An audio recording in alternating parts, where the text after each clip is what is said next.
أعوذ بالله من الشيطان الرجيم. بسم الله الرحمن الرحيم. الحمد لله رب العالمين، والصلاة والسلام على سيد الأنبياء والمرسلين سيدنا محمد بن عبد الله وعلى آله وصحبه أجمعين وبعد. Assalamu alaikum wapendwa na mizani popote mlipo. Kwanza leo ni Juni 3, 2025, sawa na mwezi 6 Dhulhijja 1446 Hijria. Taarifa tulizonazo kwanza ni jeshi la Israel lateketezwa na wana Hamas pale walipoingia katika 18 za Hamas. Halikadhalika tunayo taarifa kuwa vikosi vya Yemen vimeendelea kama kawaida kushambulia uwanja wa ndege wa Israel kwa kombora la kisasa na kuleta uharibifu wa kutosha katika kiwanja hicho cha ndege ya Ben Gurion.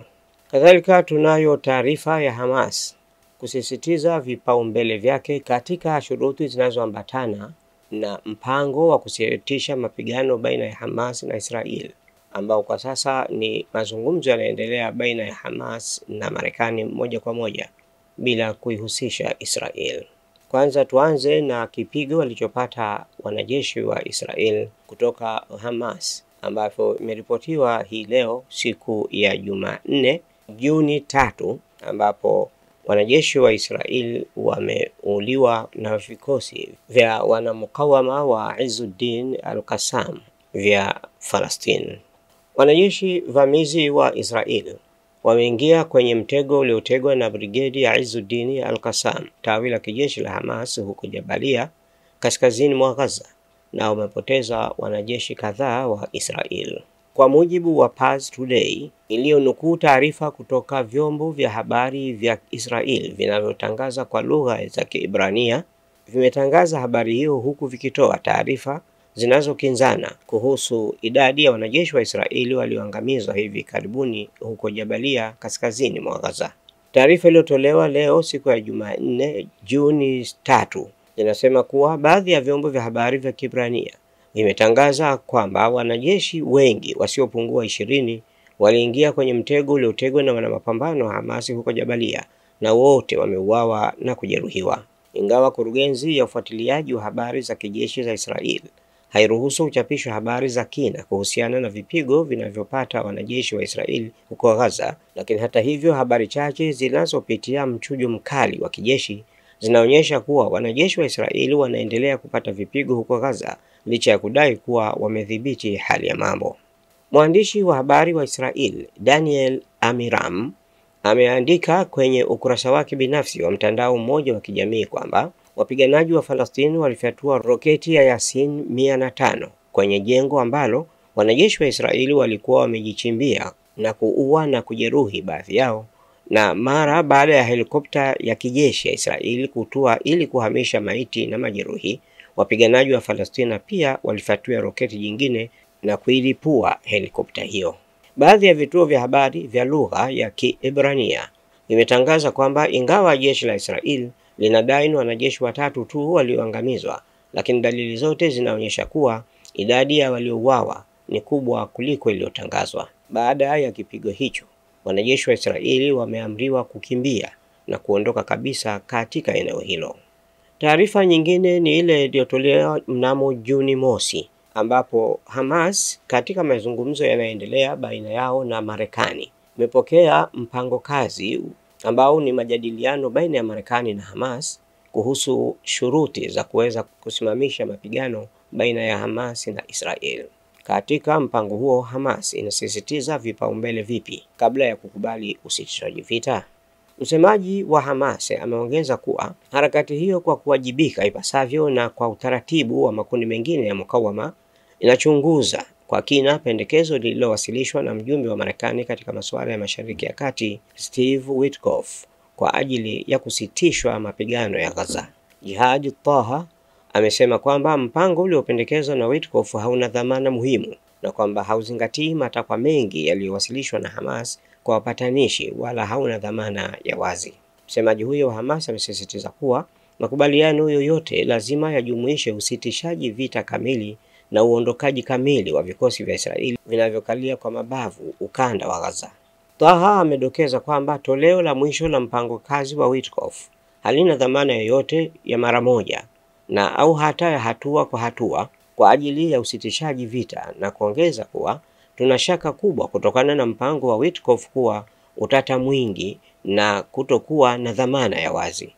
Msemaji wa Hamas ametoa wito kwa taasisi za kimataifa kutangaza hali ya hatari ili kuinusuru Gaza kutokana na maafa ya kibinadamu yanayotokana na ukosekanaji wa mahitaji muhimu ya kibinadamu. Awali, harakati ya mapambano ya Kiislamu ya Falastini ilitoa taarifa ikisema kwamba inashauriana na pande na makundi ya Falastini kuhusu pendekezo ililopokea hivi karibuni kutoka kwa Steve Witkoff kupitia wapatanishi, mjumbe maalum wa Rais Donald Trump wa Marekani katika eneo la Mashariki ya Kati kuhusu usitishaji vita wa Gaza vinavyoendelea baina ya Hamas na majeshi ya Israeli. Hamas imeongeza kuwa imechunguza pendekezo hilo kwa uwajibikaji na kwa njia ambayo inahudumia maslahi ya watu wa Falastini, kudhamini faraja yao na kupelekea kupatikana usitishaji vita wa kudumu huko Gaza.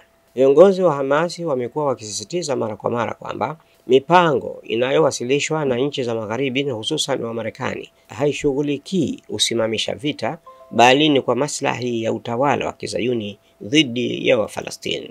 Harakati ya Hamas daima imekuwa ikisisitiza kwamba mipango inayopendekezwa kama vile mpango wa Witkoff kupitia wapatanishi haitowi hakikisho linalohitajika kwa ajili ya kukomesha kukaliwa kwa mabavu wa Gaza, kurejea kwa wakimbizi wa Kifalastini, wala kuasisiwa taifa huru la Falastini lenye mipaka inayotambulika kimataifa. Mpango hiyo inawasilishwa katika hali ambayo utawala wa Kizayuni unaendelea kukalia kwa mabavu ardhi za Falastini na kufanya jinai yakiwemo mauaji ya raia yanayoendelea sasa hivi huko Gaza. Hamas na makundi mengine ya mapambano yanapigania ukombozi kamili wa Falastini, wakati mipango mingi inayowasilishwa na nchi za Magharibi inafuatilia tu masuluhisho yasiyo na faida yoyote kwa Falastini, ukiwemo ule wa eti kuasisiwa mataifa mawili ya Wafalastini na Wazayuni. Kwa hiyo Hamas haitumaini mpango wote unaowasilishwa na wa Magharibi hadi pale utakapodhamini maslahi ya haki za Wafalastini wote. Witkoff amewasilisha mpango mpya wa usitishaji vita wa siku 60 na kubadilishana mateka wa Kizayuni, katika hali ambayo mpango huu, sawa na mipango mingine ya awali iliyowasilishwa na utawala wa Kizayuni na washirika wake kuhusu kukaliwa kwa mabavu ukanda wa Gaza, unaunga mkono kuendelea kuwepo kwa wavamizi katika ukanda wa Gaza. Mielekeo ya upande wa viongozi wa Marekani kwa utawala wa Kizayuni ndio kikwazo kikuu cha kufikiwa makubaliano yoyote ya kuhitimisha vita vya Gaza, na Wazayuni kwa kutumia vibaya fursa hiyo wanaendeleza jinai na mauaji ya kimbari dhidi ya Palestina bila huruma yoyote wala bila kuchagua. Katika hali hiyo, Hamas imesisitiza wazi kwamba usitishaji vita utaanza pale matakwa halali ya Wafalestina yatakapotekelezwa. Kusimamisha mashambulio ya utawala ghasibu wa Israeli dhidi ya Gaza na kuondoa askari wake vamizi katika ardhi zinazokaliwa kwa mabavu ni miongoni mwa masharti makuu ya Hamas ya kukubali usitishaji vita. Makundi mbalimbali yakiwemo ya mukawama yanaunga mkono rasmi misimamo ya Hamas katika kukabiliana na utawala wa Kizayuni unaoungwa mkono na mataifa yote ya Magharibi. Mpango huo mpya wa Witkoff unakuja wakati ambapo jeshi la Israeli limeshindwa na kukata tamaa katika kukabiliana na makundi ya wapiganaji wa Falastini ikiwemo Hamas. Taarifa nyingine ni ile iliyotolewa mwishoni kabisa mwa mwezi uliopita wa Mei, ambapo vikosi vya kijeshi vya Yemen viliendeleza operesheni nyingine dhidi ya utawala dhalimu wa Israeli kwa kulenga uwanja wa ndege wa Ben Gurion kwa kombora la kasi ya juu hypersonic, ikiwa ni jibu kwa mashambulizi ambayo Israeli inaendeleza dhidi ya Falastini huko Gaza. Akizungumza siku ya Alhamisi iliyopita, Mei 29, Brigedia Jenerali Yahya Saree, msemaji wa majeshi ya Yemen, amesisitiza kwamba Yemen itaendelea kutekeleza wajibu wake wa kidini, kimaadili na kibinadamu kwa watu wa Falastini hadi wakati ambapo hujuma za Israeli zitakapokomeshwa na kukomeshwa kwa mzingiro dhidi ya Gaza na kuondolewa kabisa wanajeshi wa Israeli katika nchi ya Falastini. Jenerali Saree alionya kuwa Majeshi ya Yemen hayatasita kujibu mashambulizi yoyote kutoka kwa Israeli dhidi ya taifa hilo kwa mashambulizi ya kisasi, ikiwemo marufuku ya usafiri wa anga kwenda na kutoka uwanja wa ndege wa Ben Gurion. Katika hatua ya kijeshi na ya kimkakati, Yemen imeweka mzingiro dhidi ya njia muhimu za anga na baharini za Israeli kwa lengo la kuzuia usambazaji wa vifaa vya kijeshi kwa utawala huo haramu unaoendeleza vita vya mauaji ya kimbari huko Palestina. Jenerali Saria ameongeza kuwa majeshi ya Yemen yataendelea na mashambulizi ya kisasi dhidi ya utawala wa Kizayuni hadi ndani kabisa ya maeneo yanayokaliwa kwa mabavu ya Palestina, na kwamba mashambulizi hayo yatazidi kuongezeka kwa kasi. Amesisitiza kuwa Yemen haitasitisha operesheni zake za kijeshi hadi pale ambapo uvamizi wa Israeli dhidi ya Gaza utakaposimamishwa kikamilifu na mzingiro mkali unaoitesa Gaza kuondolewa bila masharti yoyote. Majeshi ya Yemen yametangaza bayana kuwa hayatositisha mashambulizi yao hadi Israeli itakapositisha kabisa mashambulizi ya ardhini na ya angani kwa upande wa Gaza. Tangu kuanza kwa mashambulizi makubwa ya utawala wa Israeli dhidi ya ukanda wa Gaza mnamo Oktoba 2023 hadi Jumatano tarehe 28 Mei 2025, ikiwa ni siku 600 ya vita, maisha ya kiraia katika eneo hilo yameporomoka kabisa chini ya mashambulizi yasiyokoma ya Wazayuni. Kwa mujibu wa ripoti ya mashirika ya kimataifa, zaidi ya Wafalestina 54,000 wameuawa katika mauaji ya kimbari yanayoendelezwa na utawala wa katili wa Israeli, huku wengine 123,000 wakijeruhiwa, wengi wao wakiwa wanawake, watoto na wazee. Hii ni hali ya janga la kibinadamu lisilo na mfano wake, likiendelea mbele ya macho ya dunia, huku yakitekelezwa kwa ushirika kamili wa Marekani inayojifanya kuwa msimamizi mkuu wa haki za kibinadamu na demokrasia kote duniani. Katika taarifa nyingine iliyotolewa Mei 31, Yemen imesema kuwa itageuza ndege za kivita za Israeli kuwa chanzo cha dhihaka. Serikali ya Yemen ilitangaza kuwa inafanya juhudi za kuboresha mifumo yake ya ulinzi wa anga huku ikikabiliana na mashambulizi ya mara kwa mara kutoka Israeli, na kuahidi kwamba karibuni ndege za kivita za Israeli zitageuka kuwa chanzo cha dhihaka badala ya hofu kwa wananchi wa Yemen. Mahdi al-Mashaf, kiongozi wa baraza kuu la kisiasa la Yemen, alisema siku ya Ijumaa Mei 30 kuwa karibuni hivi kutakuwa na habari njema kuhusu ndege za adui wa Kizayuni, hasa zile zinazoshiriki katika uvamizi dhidi ya Yemen. Al-Mashat kupitia taarifa ya shirika la habari la Yemen Saba amesema, mtapokea habari njema kwa mapenzi ya Mwenyezi Mungu kuhusu ndege za adui wa Kizayuni zinazotumiwa kutushambulia. Ameongeza kuwa vikosi vyetu vya ulinzi, hasa vile vya anga, vitageuza ndege za adui kuwa jambo la kuchekesha. Katika hatua ya kuimarisha usalama wa anga na baharini, Al-Mashat amesema kuwa serikali imechukua hatua ya kutangaza njia zote zinazotumiwa na Israel kushambulia Yemen kuwa hatari kwa mashirika yote ya anga na kwa ndege za kimataifa. Amebaini kuwa tumeweka miongozo ya kiaskari inayotangaza kuwa njia zinazotumiwa na adui wa Kizayuni kushambulia nchi yetu ni maeneo hatari kwa mashirika yote ya ndege. Aidha amesema kuwa vikosi vya Yemen vina uwezo wa kukabiliana na ndege za kivita za Israel bila kuhatarisha usalama wa safari za kiraia angani na baharini. Kwa mujibu wa serikali ya Yemen, Israeli imekuwa ikifanya mashambulizi kwa kutumia mbinu za kujificha nyuma ya ndege za kiraia ili kukwepa mifumo ya ulinzi wa anga ya Yemen, jambo linalozua wasiwasi mkubwa kuhusu usalama wa raia. Katika wiki za hivi karibuni, mashambulizi ya Israeli dhidi ya Yemen yamekuwa yakiongezeka, huku taifa hilo la Kiarabu likisisitiza haki yake ya kujilinda dhidi ya uvamizi wowote wa nje. Msemaji wa Yemen ametangaza bayana kuwa hayatositisha mashambulizi yao hadi Israel itakapositisha kabisa mashambulizi ya ardhini, angani dhidi ya ukanda wa Gaza.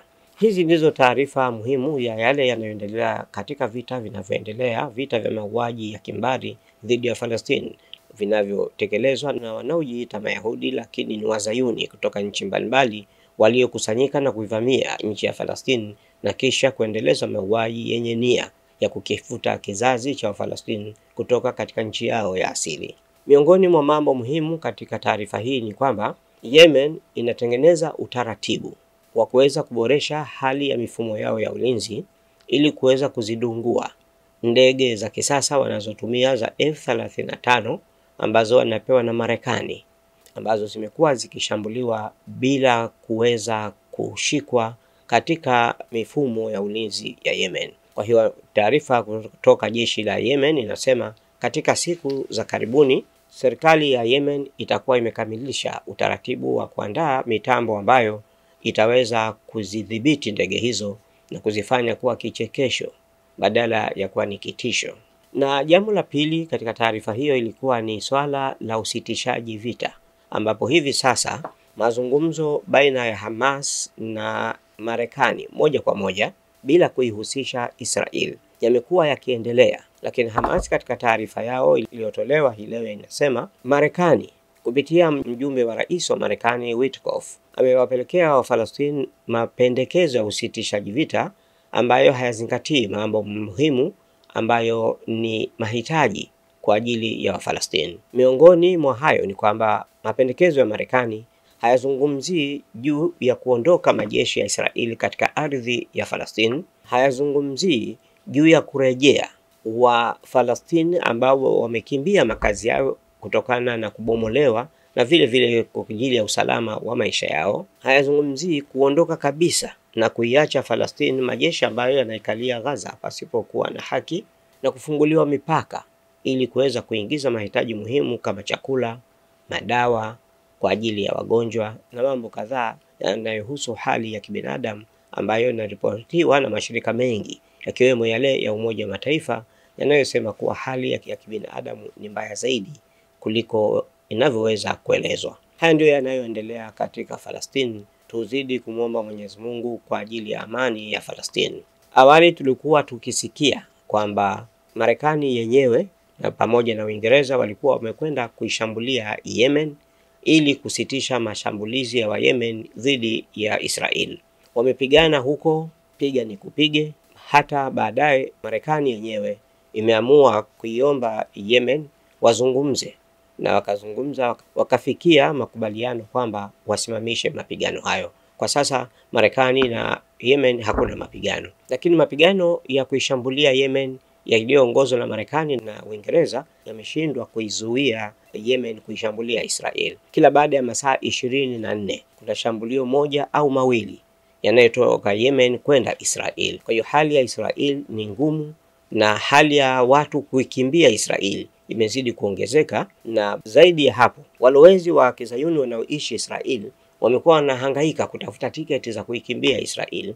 Zimekuwa ni tabu kwa sababu mashirika mengi ya ndege yamezuia safari zao kupeleka Israel kwa sababu si mahala salama kupeleka ndege zao hadi pale Israeli itakaporudi katika amani. Ni dhahiri kwamba hali ni mbaya sana kwa upande wa Falastini, lakini hali ya hofu ni kubwa sana pia kwa upande wa Israeli ambapo hakuna usalama, watu hawana amani, wanalala katika mashimo kwa sababu walizoea kuwashambulia wa Falastini bila kupata majibu ya namna yoyote. Lakini hivi sasa imekushagundulika na kufahamika dunia nzima kuwa vifaa vya ulinzi wa anga vya kuzuia makombora kule Israel vilivyoletwa na Marekani vinavyodaiwa kuwa ni vya hali ya juu kuliko vyote, na vyote hivyo vimeshindwa kufanya kazi kuzuia makombora kutoka Yemen ambayo ni hypersonic, ambayo yanaipiga kiwanja kikubwa cha ndege cha International Ben Gurion. Hiyo kiwanja kikubwa kabisa hakina amani na watu hawako tayari kupeleka ndege zao.